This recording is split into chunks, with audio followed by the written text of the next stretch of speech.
God is still calling young people to do awesome things in his kingdom.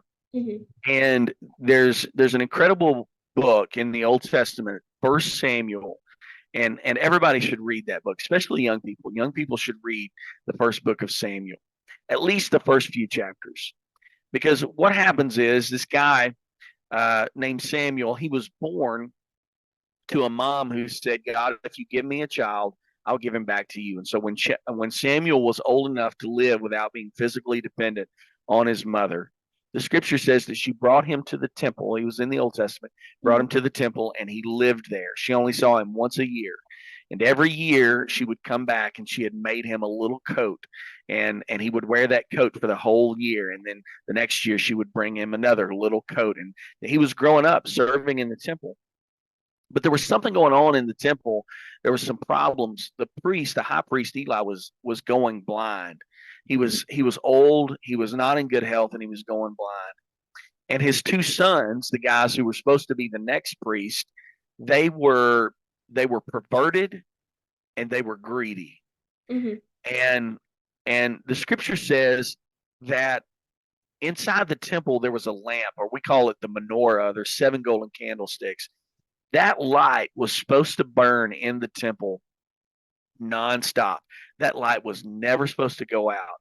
But the scripture says in the first book of Samuel, ere the lamp of God went out. In other words, the lamp of God was almost out. It was going out. That light was fading. And while that light was fading, one night, Samuel is laying down in his bed to go to sleep, and God steps into his room and calls his name. Well, Samuel thought it was Eli, so he jumps up and he runs to Eli and said, "Hey, Eli, you called me?" Eli said, "I didn't call you. Go back and get back in bed." And so Samuel goes, lays back down, and he hears this voice again, God's voice, but he doesn't recognize it's God's voice. And he jumps up and he runs to Eli again. He said, "Eli, you called me." And Eli said, "I didn't call you. Go lay down again." And there's this phenomenal verse. This is one of my favorite verses in the Bible.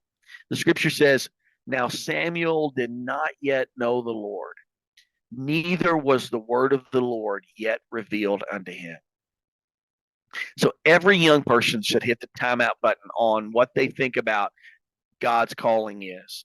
Hmm. God doesn't call you when you get qualified, when you get spiritual enough, when you know enough Bible, when you've prayed enough, or when you've spoken in tongues enough times, or when you've learned how to play the piano or the guitar or the bass or the drums, or you can sing tenor, soprano, and alto all at the same time.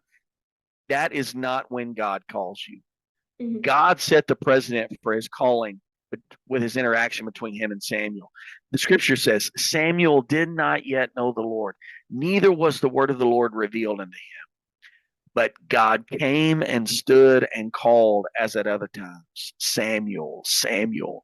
And after this third time, he runs to Eli. He said, Eli, you call me. And God said, or this word said that Eli perceived that God was calling Samuel. And Eli told Samuel, next time you hear that voice, say, Speak, Lord, thy servant heareth. And he did. God called him again. And Samuel heard the voice of God. He says, Speak, Lord, I'm listening. And God said, I'm going to do things in you that when other people hear about it, it's literally going to make their ears tingle. That's an Hmm. amazing thing, isn't it? Samuel cannot quote a single verse of scripture. Samuel had not preached a single message. Samuel had been, quote unquote, abandoned by his mother. Hmm. Samuel did not have a